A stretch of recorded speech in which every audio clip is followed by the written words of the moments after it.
జాతీయ స్థాయిలో పాంచజన్య విద్యార్థికి ప్రథమ ర్యాంకు. పాఠశాల వ్యవస్థాపక అధ్యక్షులు పాంచజన్య శ్రీనివాసులు.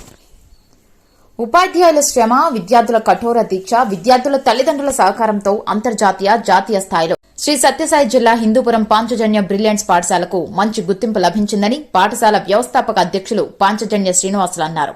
ఇటీవల national independent school alliance India జాతీయ స్థాయిలో 3వ తరగతి నుంచి 9వ తరగతి వరకు NAAD 2024 పరీక్షలను నిర్వహించారు. ఈ పరీక్షల్లో పాంచజన్య పాఠశాలకు చెందిన 3వ తరగతి విద్యార్థి అలీషా అంజుమ్ జాతీయ స్థాయిలో ప్రథమ ర్యాంకు సాధించింది. ఈ సందర్భంగా పాఠశాల వ్యవస్థాపక అధ్యక్షులు పాంచజన్య శ్రీనివాసులు మాట్లాడుతూ national independent school alliance India వారు జాతీయ స్థాయిలో NAAD 2024 పరీక్షలను నిర్వహించారు. ఈ పరీక్షల్లో జాతీయ స్థాయిలో లక్షలాది మంది ఆయా తరగతుల వారీగా పోటీ పడ్డారు. ఇందులో పాంచజన్య పాఠశాల తరపున 3వ తరగతి నుంచి 9వ తరగతి వరకు దాదాపు 500 మంది విద్యార్థులు పాల్గొన్నారు. ఈ పరీక్షలో విమర్శనాత్మక ఆలోచన, సృజనాత్మక ఆలోచన, తార్కికం, సమస్య పరిష్కారం, బహుళ మేధస్సు అంశాలపై నిర్వహించారు. పరీక్షల్లో పాల్గొన్న విద్యార్థులు జాతీయ, రాష్ట్ర స్థాయిలో తమ పాఠశాల విద్యార్థుల నుంచి ర్యాంకులు సాధించారు.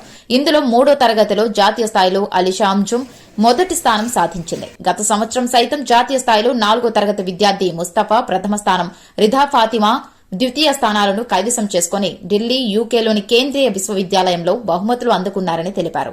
పాఠశాలలో చదువుతో పాటు అన్ని పోటీ పరీక్షలకు సంబంధించి ఉపాధ్యాయులు ప్రత్యేక శిక్షణ ఇవ్వడంతోనే తమ పాఠశాల విద్యార్థులు అంతర్జాతీయ, జాతీయ స్థాయిలో ప్రతిభ చాటుతున్నారని అన్నారు. ఈ విజయాలకు ప్రధాన కారణం పాఠశాలలో విధులు నిర్వహిస్తున్న ఉపాధ్యాయులు విద్యార్థులను తమ సొంత బిడ్డల్లాగా చూస్తూ చదువుతో పాటు వారికి మనోధైర్యాన్ని నింపడంతోనే విద్యార్థులు అన్ని రంగాల్లోనూ రాణిస్తున్నారు. ఇదే సందర్భంగా జాతీయ స్థాయిలో ప్రధాన ర్యాంకు సాధించిన విద్యార్థి అలీసా అంజులను శ్రీనివాసులతో పాటు ఉపాధ్యాయులు అభినందించారు. ఈ సమావేశంలో పాఠశాల HM Gayatri, AO Bhaskar, superintendent Vijayendra, ఏహెచ్ఎంలు శశికళ, సతీష్ కుమార్, షేక్ అబ్దుల్ రజాక్ తో పాటు ప్రథమ ర్యాంకు సాధించిన విద్యార్థిని తల్లిదండ్రులు అఫ్రోజ్ భాను, ఇనాయత్ భాషా, ఉపాధ్యాయులు పాల్గొన్నారు. ఈ సంవత్సరం థర్డ్ స్టాండర్డ్ పాప అలియాస్